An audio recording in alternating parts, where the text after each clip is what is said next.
Life will always bring you on a roller coaster ride. I'm navigating through each and every day and loving what is and what the future may hold. My past has given me amazing memories and untold stories, and at times feeling of worry and hardship, which I now see as part of my life journey. Remember, show up, and if you fail, that's okay. Tomorrow will bring a new day and new ideas. I've had the privilege to spend time and interview some amazing leaders over the years. As they share their stories of life and business, I find out what makes them the people they are. I'm honoured to share their stories with you.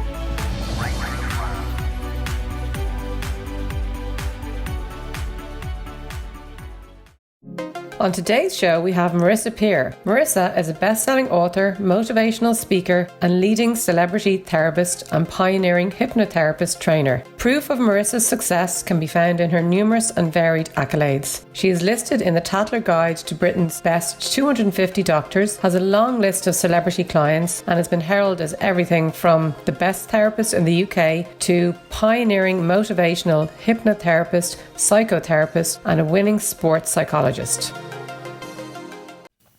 Over the years, I've had the pleasure to interview hundreds of people on my business shows, Breakthrough Brands and Business Eye. In doing so, I've put together my top 10 tips that I've picked up from my guests along the way. To discover what these are and how they may benefit you in your business, please click on the link below or go to joedalton.ie/discover. Marisa Peer, welcome to Breakthrough Brands. How are you? I'm very well, thank you. And how are you? Oh, I'm excellent. It's a late evening here. I know it's early where you are. It's raining and we're due some snow, I believe. Oh, make me feel homesick. On it as well. Tell me, for the people that don't know you, tell us a little bit about yourself growing up and how you got into the business that you're in. Well, growing up, I always felt I was a bit of a dork, and I always thought I was a freak, ugly and stupid, and I was going to be a nanny, which now I look back and think that's so bizarre, but that's what I planned to be. And then my father said, well, you could maybe be a teacher, so I went to teacher training school, and then I left and actually ended up working for Jane Fonda teaching aerobics by a fluke, really, in LA. I seem to be drawn here a lot. And I noticed how many women in Jane Fonda's workout studio, this is in the 80s, were bulimic, anorexic, body dysmorphic, and exercise compulsive, and quite a few men too.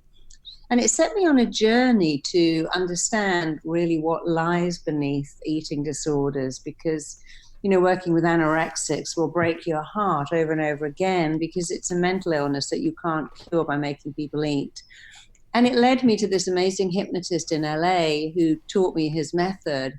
And then I continued working for Jane during the day and treating all these anorexic, bulimic women during the evening.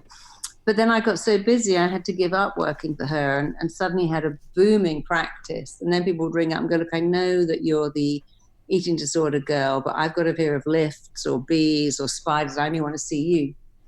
And then I diversified. And then from there, I got offered to work on some television shows like Big Brother and I'm a Celebrity, Get Me Out of Here.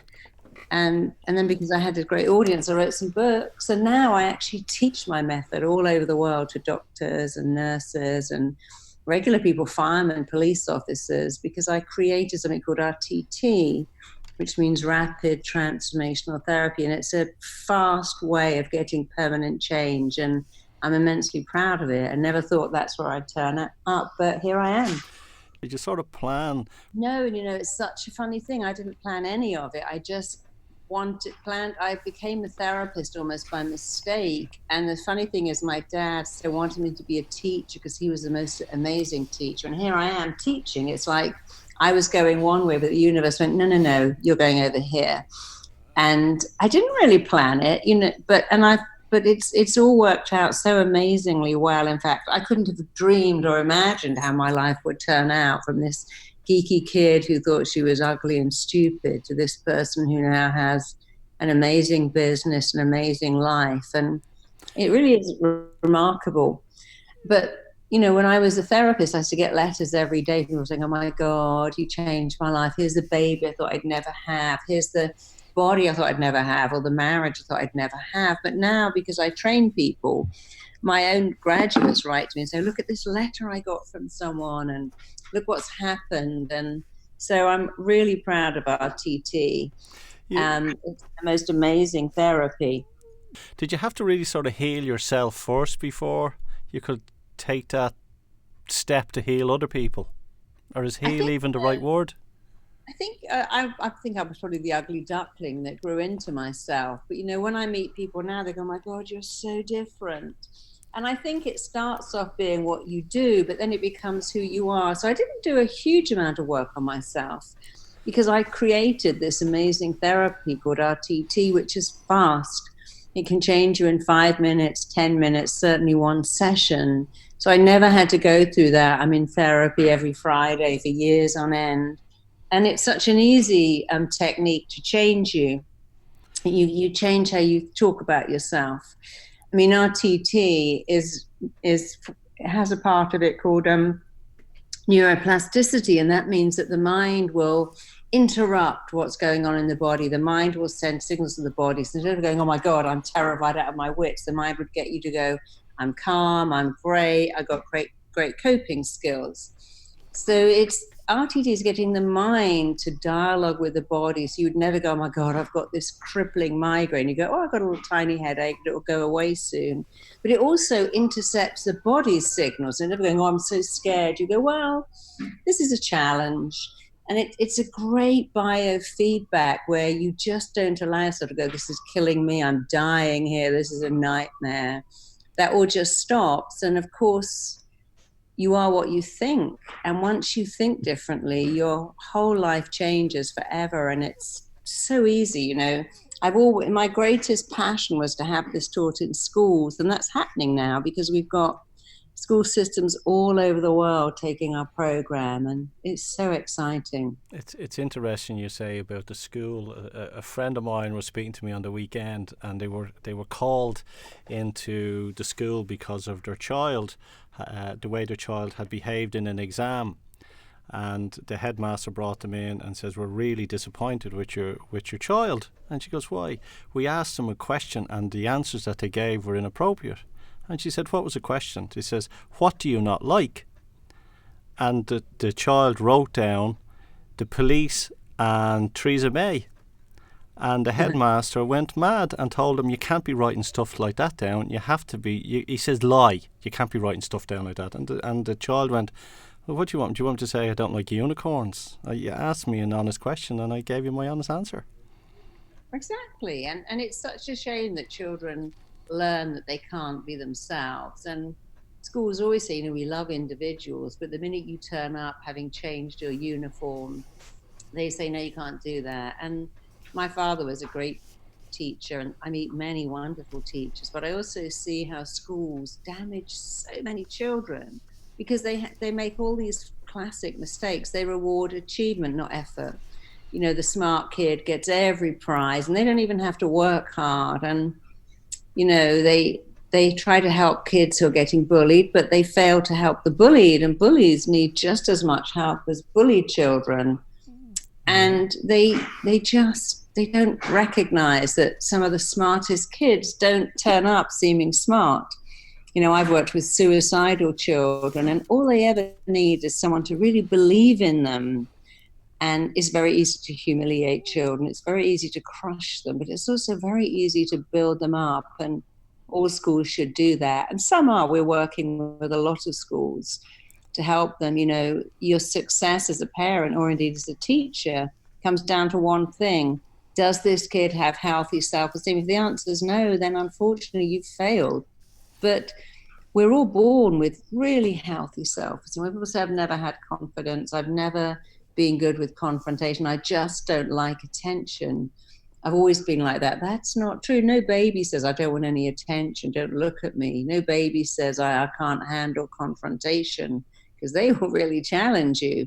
Yeah. You probably know as a parent. So we acquire all these fears, often very early, pre-5. But the good news is that since they're acquired, guess what? You can get rid of them. Actually, very easy. You just know how. we talk about emotions, and is the true emotion the love, and everything else then is man-made? No, I mean, your feelings are the most real thing you have. Your feelings are always telling you if something's right or wrong. So even as a tiny child, you feel something. Like you might feel rage or pain or hurt, or might be indignant about something. And then you have parents going, don't do that, don't say that. You're not allowed to be cross with grandmother or to say you hate your cousin.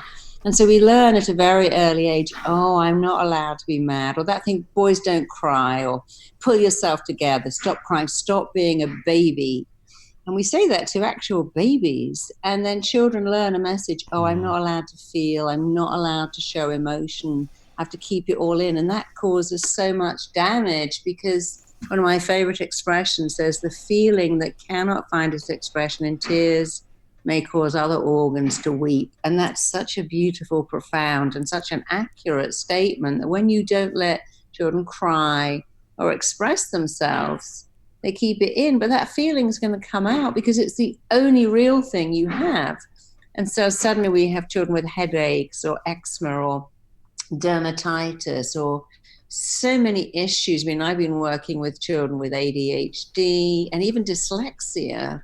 And although I don't work on them with the cause of it, I can actually give them a little recording that says, your brain is great at numbers, your brain recognizes letters. And I've had children go from failing in the school system to getting an A, even heavily dyslexic children, by getting their mind to believe they have a genius mind and they can recognize letters in order and see words, because children are so impressionable that whatever you tell them, they believe. So say to a kid, you're an idiot, you're clumsy, you're annoying, and they let that in, and say you're smart and you've got a genius brain, they let that in. It is extraordinarily simple.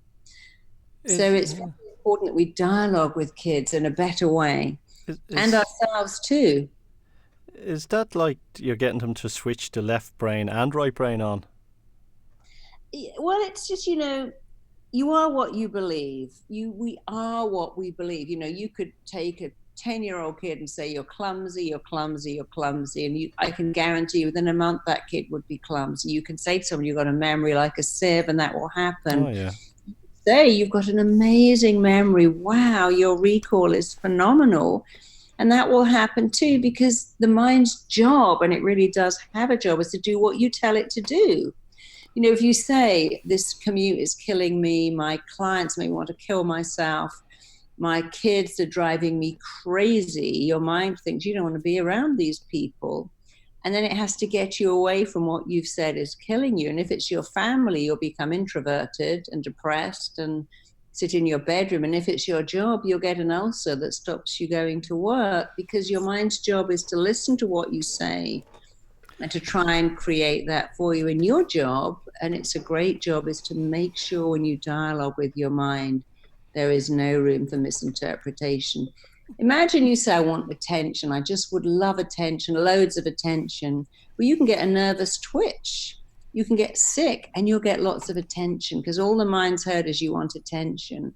You've got to go, I want attention for being bright, smart, kind, loving. Take your pick. But if you're not specific with the mind about what you want, you're not going to get specific results. And we've all seen the little kid flinging themselves on the floor in the store and screaming because they want attention. At that level, they don't care whether it's good or bad. Yeah. And the mind is like that too. You have to be really detailed with how you communicate with your mind. Yes, it's like, and I've said this on many shows before, like my 7-year-old, I'll ask her, who are you, or what are you? And she'll say, Daddy, I'm your happy, healthy, wealthy little girl. That's so beautiful. Because I'm ingraining that into her subconscious mind to believe that. And like people are saying, my God, your daughter, she's amazing, she'd buy and sell you. If you say to kids every day, I love you because you're beautiful, I love you because you're smart, what they hear is, oh, and if I wasn't, you wouldn't. So you can label children the wrong labels and limit them, even without meaning to. The amount of women who come into me who can't find love, and they say, I never have a relationship, and back they go to a scene where the dad says, you'll never find anyone that loves you like me. There'll never be anyone who loves you like I do. Without meaning to, those loving parents are programmed a kid to believe you will never find anyone who loves you the way I love you, when in fact what you say is, I love you because you're lovable. You know what? You're going to find some people who love you because you're lovable. We've got to be so careful how we talk to ourselves. I always say your mind is like a Ferrari, an amazing top of the range Ferrari. But if you've never had Ferrari driving lessons, there's no way you can operate a Ferrari. You'll probably crash it, because you have to know how to operate something as powerful as a Ferrari. If you've never got on a horse and you're given a beautiful horse, you're not going to run that horse. It's going to run you. Yeah, been there. And your mind, the horse or the Ferrari, if you have some lessons in how to run it, it'll do what you want. It will perform beautifully for you, but you need a few lessons. But here's the thing. It seems to boil down to self-worth.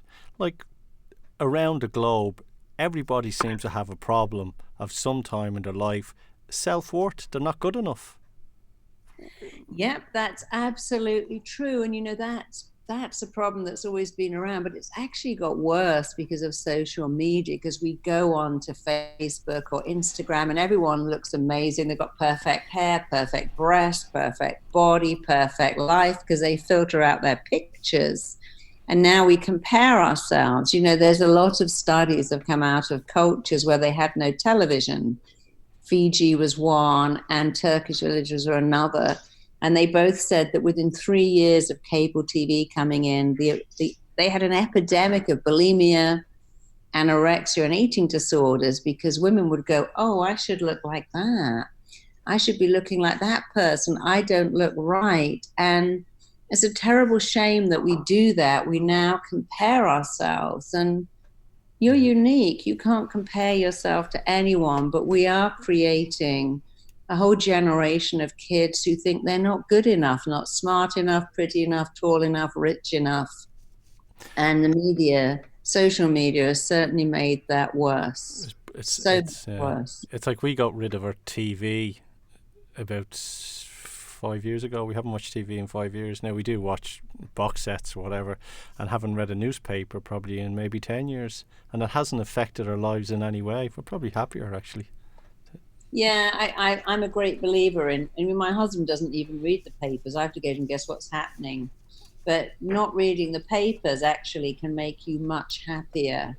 Not putting on disaster stuff, not being around negativity. No. But is it something that's triggered into our subconscious mind, that we learn from our parents and our parents learn from their parents? Like, oh, you're exactly like your father, or you're exactly like your mother. The biggest issue that a lot of people feel, that they don't have enough money. How do you remove it totally to live a better life? Well, first you have to understand that we are modern people with caveman brains. And one of the things we are born with is a mind that does not like what is unfamiliar.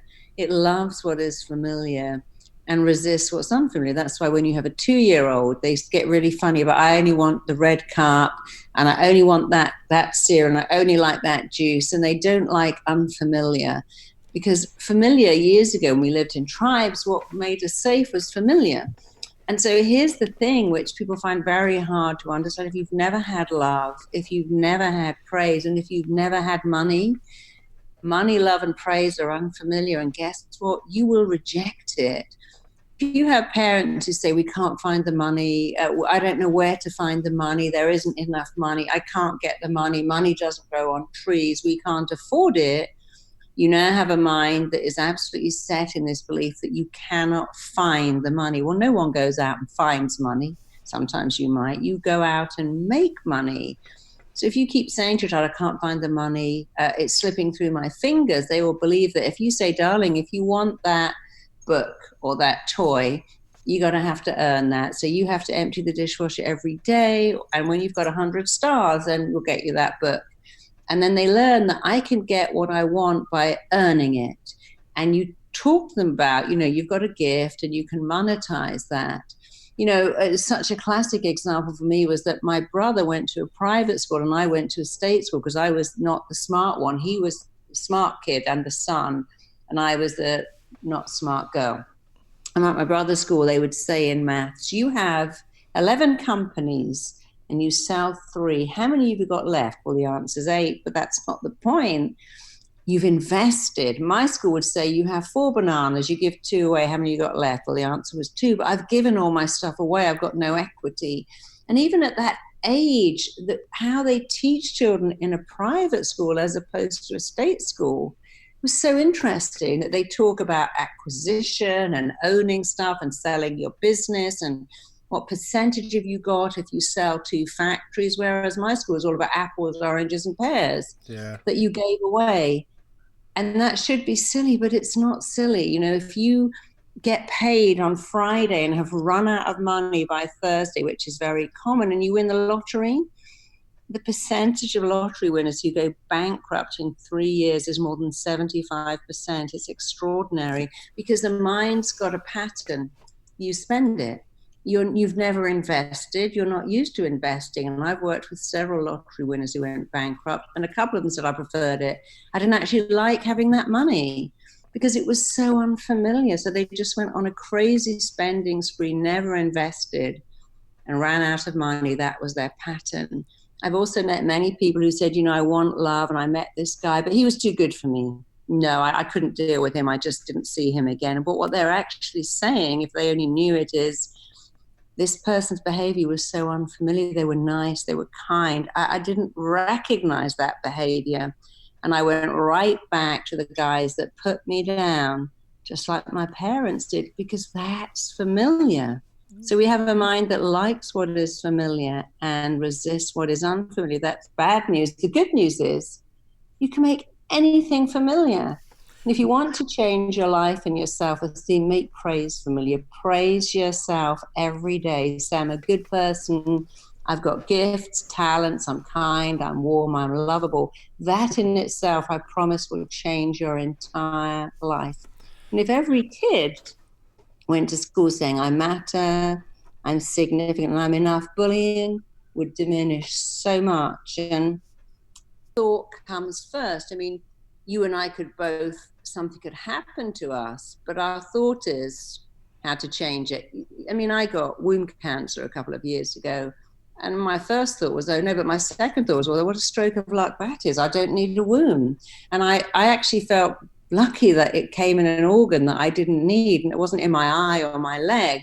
So even when something happens, like cancer, like illness, like bereavement, it's how you think about it that affects you. You know, when I was a single parent and I was struggling, I went out and I had 50 pounds in my hand, and I lost it somehow. I don't know what, I retraced my step backwards, forwards. I couldn't find the end. I thought, you know what, just before Christmas, I hope someone even more struggling than me finds that and buys their kid a bike. And when I thought that, I felt better, because I was imagining someone finding that in the street and it changing their entire life. And I figured I could lose it, because it's always how you feel. You get dumped. I mean, that's terrible, but you can say, well, that was just to start a relationship. I'm so grateful that my first boyfriend dumped me and broke my heart, because if he hadn't, I might still be with him. I'm thrilled that I got kicked out of college. I was elated that I got fired from my first job. Not at the time, but now I think, oh, thank God for that, because it put me in the direction I needed to go in. So it's how you think about an event. And when I train people, I always say, look, here's the truth. Events don't affect people, but how you think about the event, that will affect you for the rest of your life, but you can change it. I didn't have a dad. My mum didn't love me. My parents preferred my brother. Well, that's hard, but you know what? Sometimes it can make you determined to prove yourself. It can set you on a path.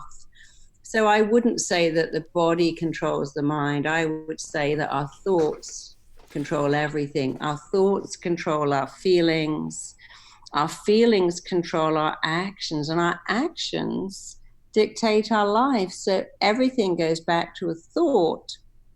But the great news is you can change your thoughts in a nanosecond, and I recommend that you do, because you make your beliefs, but then your beliefs make you. So you can make your beliefs amazing, and that makes your life amazing. And it really is that simple. Well, what about the people then that say someone who suffers from anxiety, they don't want to change because they're happy being suffering from anxiety because of the attention they're getting? How do you like?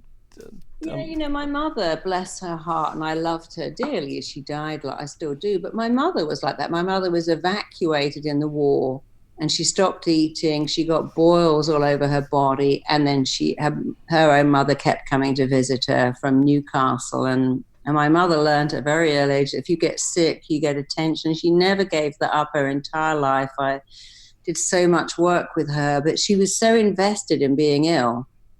I mean, she was an extraordinary person. When I used to visit her in hospital, her eyes would light up. She loved being ill. And I was the opposite. I hate being ill. I get no interest from that at all.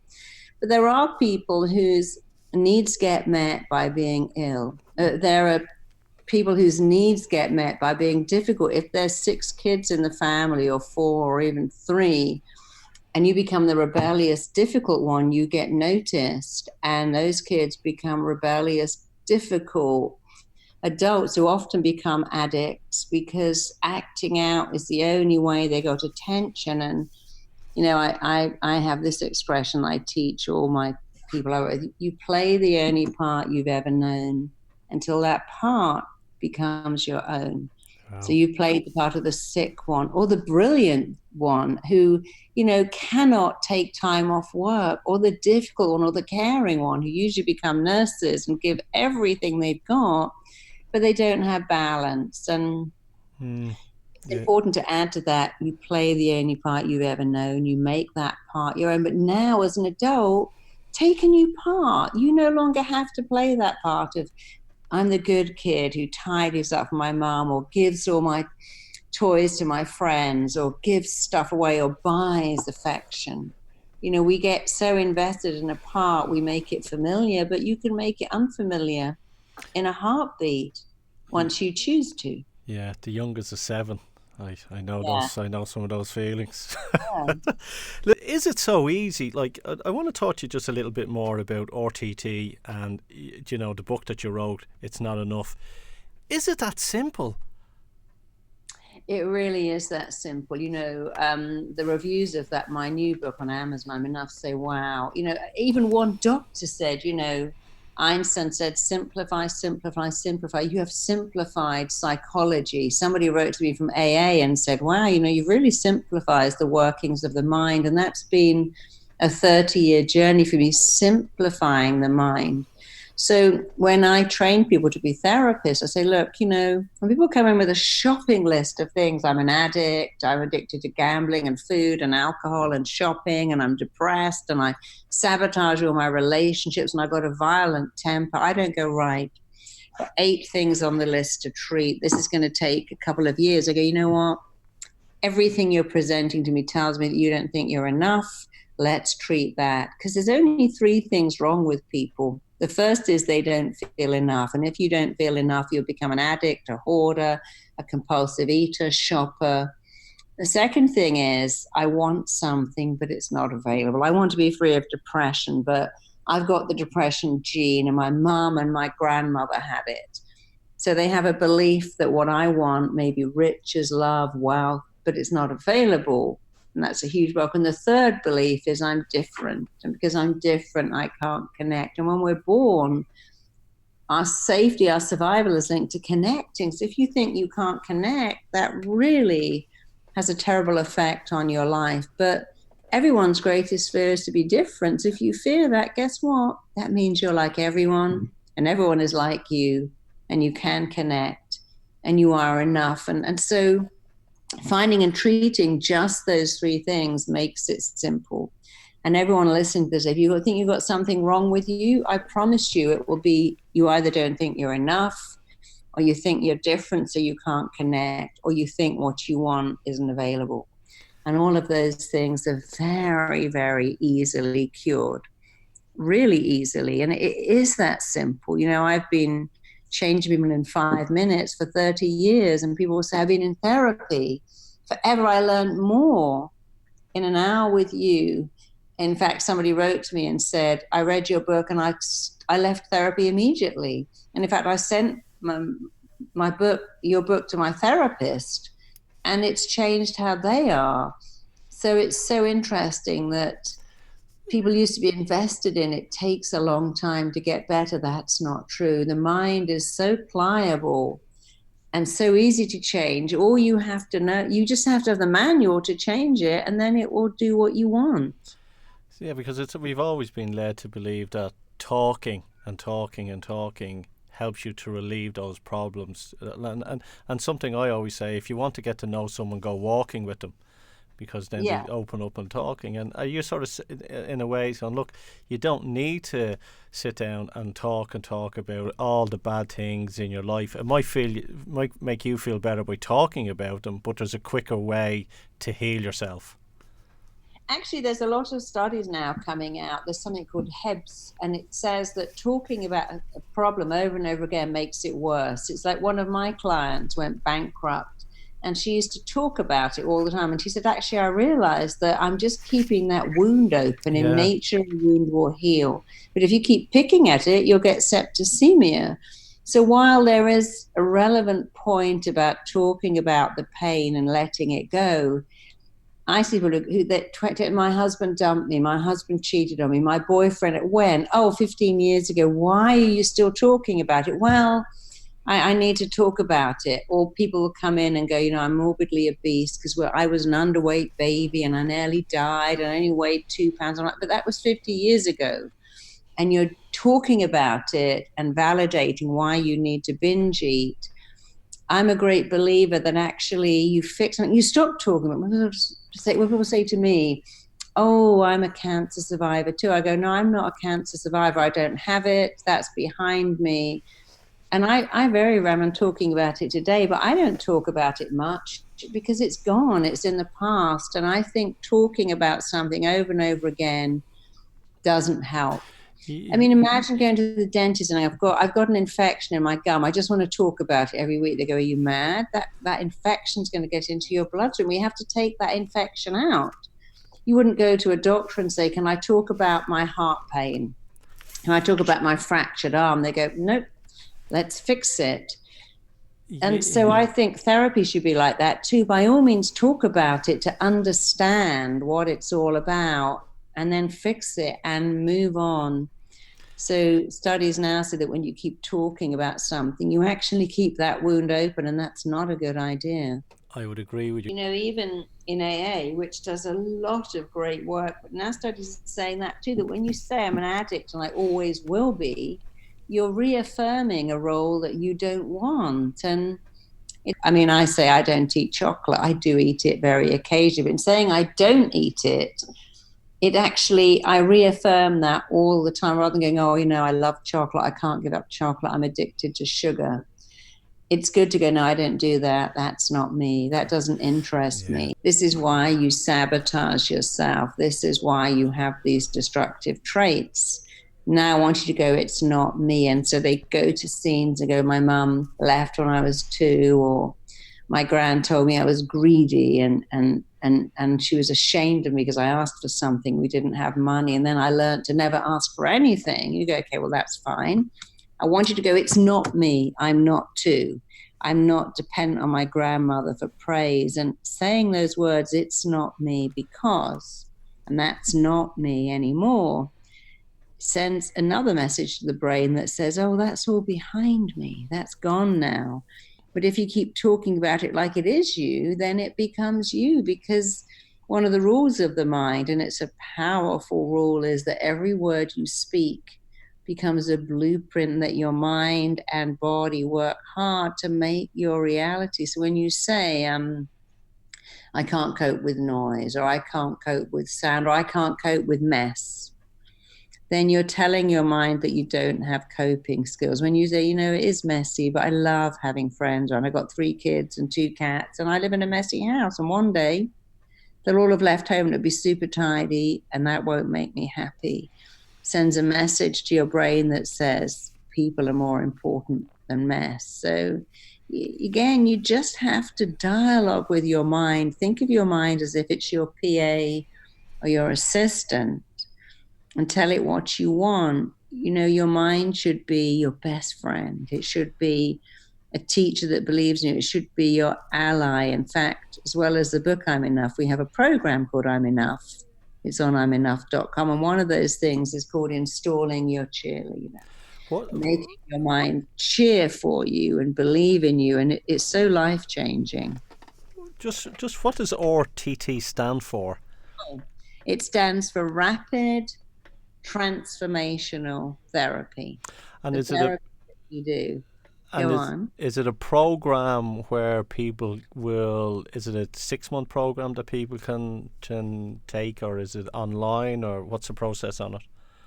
If you want to become a rapid transformational therapist, 3 different ways of doing the training: online, live, or live and online. If you want to find an RTT therapist, you just go on to rapidtransformationaltherapy.com. If you want to train in it, you don't need to have any therapy skills. We've trained firemen, policemen, beauty therapists, so many people to do it, and it's a wonderful career. What's the future hold for you? Well, our future is amazing. You know, I couldn't, if I had sat down and wrote my life, I couldn't have imagined it would be the way it is. So our future is that we've now got quite a lot of rehabs wanting us to teach our method, because they found that when they do our TT or I'm Enough, the relapse rate goes down dramatically. We're putting I'm Enough into several schools in California and across the UK, and our anti-bullying program. And we're negotiating with 2 states in America to put it into the juvenile prison system. So that's exciting. And we just had talks with New Zealand, who are wanting to put it into the whole national health system. So, you know, when I started teaching this 3 years ago, I never imagined it would be as amazing as it is. But our future is incredible. I mean, so many exciting things. But it's a great therapy that works. It's not expensive. It's not time consuming. It's not painful. So I'm glad it's going into schools, prisons, rehabs, and a whole country. An amazing legacy to leave. Yeah, that's really exciting. That's actually, you know, the one thing when I did get sick, I thought, oh, okay. Wayne Dyer always said, do not die with your music inside you. But I always call it a living legacy, because I'm not going anywhere. But it is nice to have a living legacy. It does thrill me that I've created my own therapy that will go on. I loved Wayne. He was brilliant. He was a brilliant man. Yeah, I loved him. I met him many times, and he was the most spiritual, gorgeous, kind man. He was just, if you cut him in half, he would have had honest written all the way through him. He was such a giving person. What's the best business advice that you've ever received?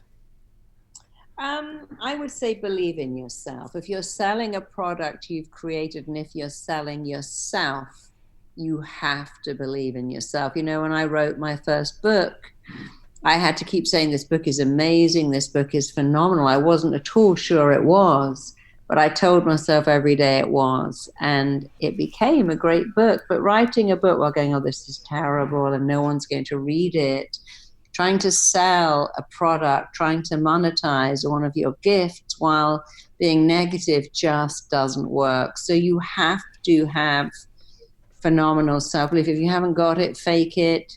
Something I call lie, cheat, and steal. Lie to yourself, cheat fear, and then you'll steal back confidence and success.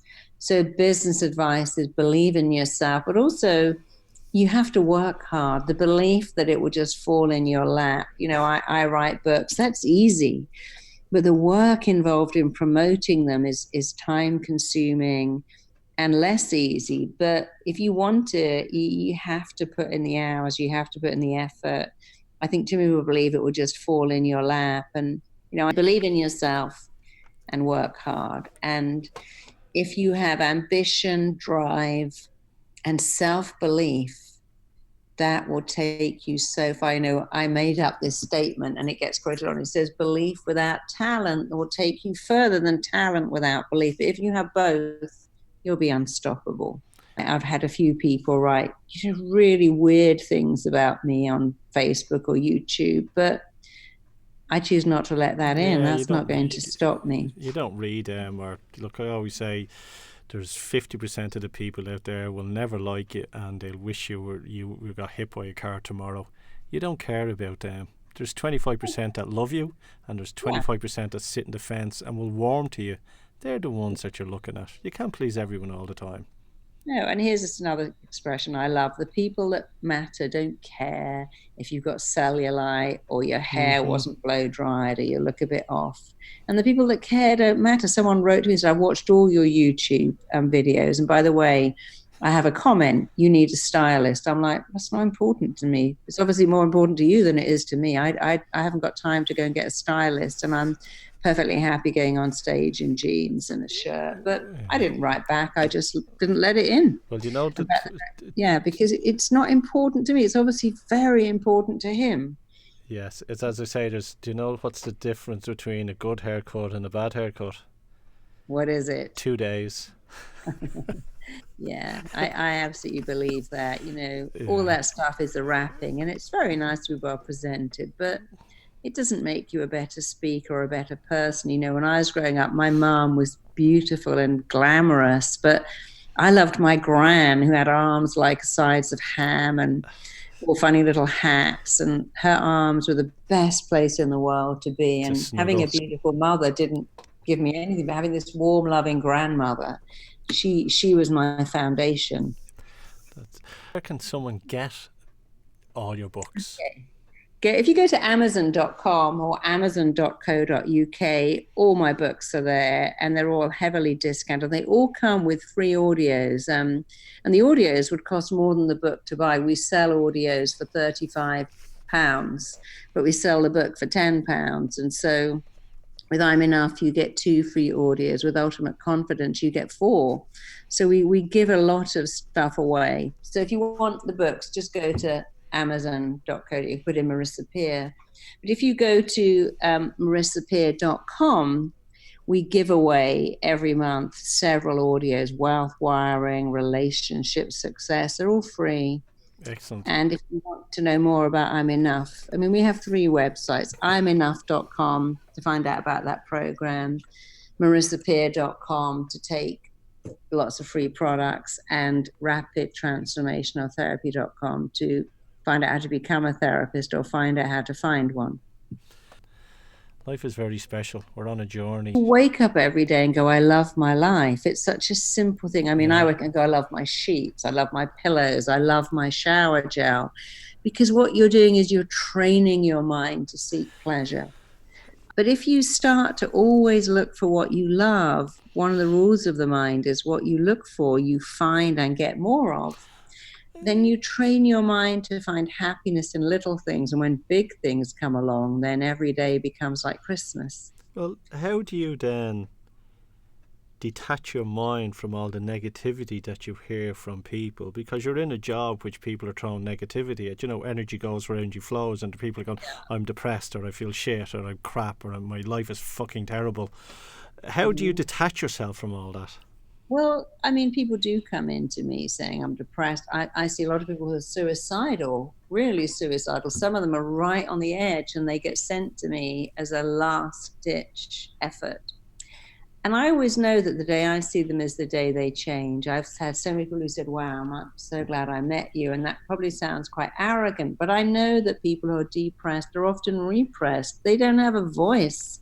And giving them a voice and getting them to say, I matter, and I'm here for a reason, will stop depression. People with fears and anxiety, most people are anxious, feel inadequate. So, because I always treat what the underlying issue is, not what the presenting issue is. It's again, when people say to me, my life's shit and this world's falling apart, and look at Brexit, everything is ruined, look at Donald Trump, it's a nightmare. I go, well, these things pass, and they're not permanent. And we do live in a really uncertain world right now. But you have to be certain about you. I look at the UK and America and think, what is going on? But I know that while there's uncertainty all around me, I have my own certainty. I love my life. I love my husband. I love my child.